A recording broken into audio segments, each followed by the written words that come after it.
Hi, I'm James Nelson, Vice Chairman of Cushman & Wakefield, and I'm here to bring you the Nelson Reports video exclusive for September 2017. So, welcome back, everyone. Hope you had a great summer. We've got some good news for you in store here.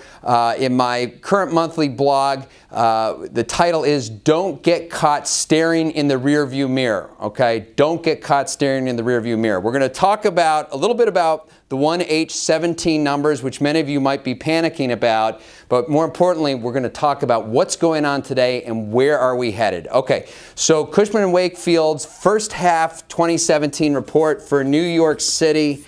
What happened with dollar volume?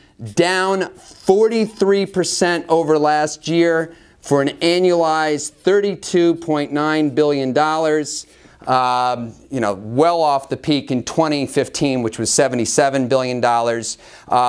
For Manhattan, the decline was even more severe, 50% off for dollar volume. Now, when you look at the number of transactions in New York City, it was only off 14%. So we're on pace to do 3,756 sales.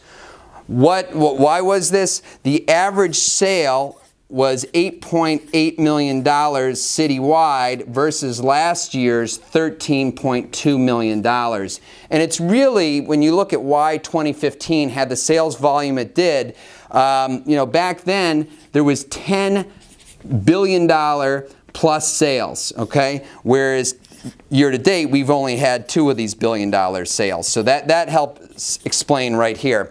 But the most important thing for you all to keep in mind when you see these sales reports is they are trailing indicators, because what happens is that the typical transaction from negotiation, which usually takes 2 to 3 weeks, to getting contracts signed, which could be a couple more weeks, and then a typical closing could be 60 to 90 days, and then by the time the transfer is reported, this information is 6 months old, so I don't think it should surprise you all that the first half of this year was so drastically off. Let's think of where we were. The elections had just happened, a lot of uncertainty in the market, and what happens when there's uncertainty? Buyers, sellers stay on the sidelines. They don't do anything.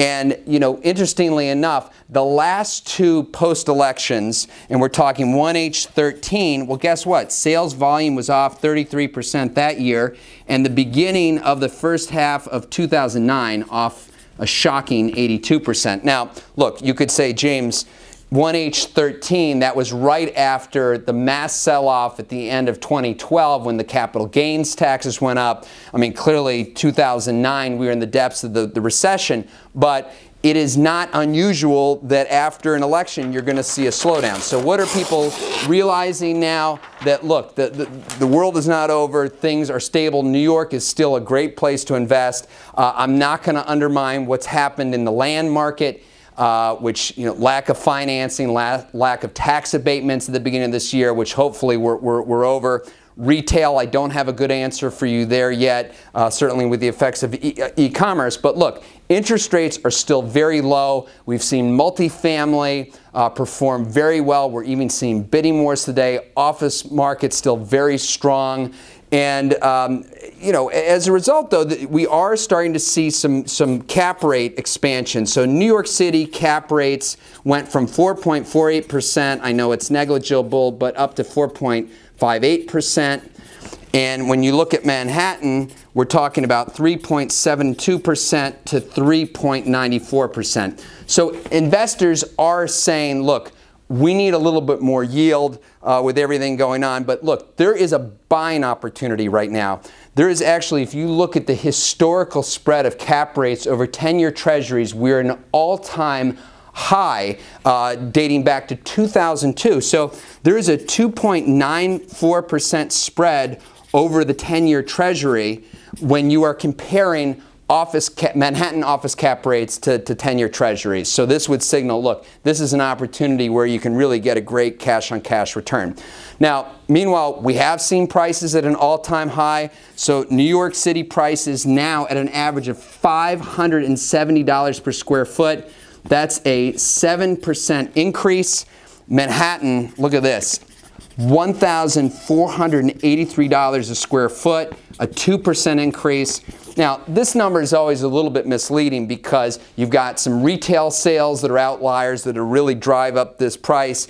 But when you look at values here, we are still seeing a lot of opportunities in the boroughs. You know, if you just look at apartment buildings, for example, you know, Manhattan, you know, averages about $1,000 a square foot.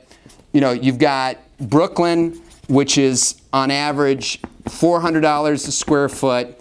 You know, Queens at $350, and then the Bronx at $200. So, I mean, there's no surprise why last year Brooklyn was an $8 billion market, Queens was a $5 billion market, and Bronx a $3 billion market. I mean, in this case, you get 5 times the amount of bricks on average in the Bronx. So a lot of things to be excited about. The one thing I didn't mention in addition to multifamily and office is industrial, a lot of interest there. But lastly, you know, again, this goes back to why not look in the rear view mirror.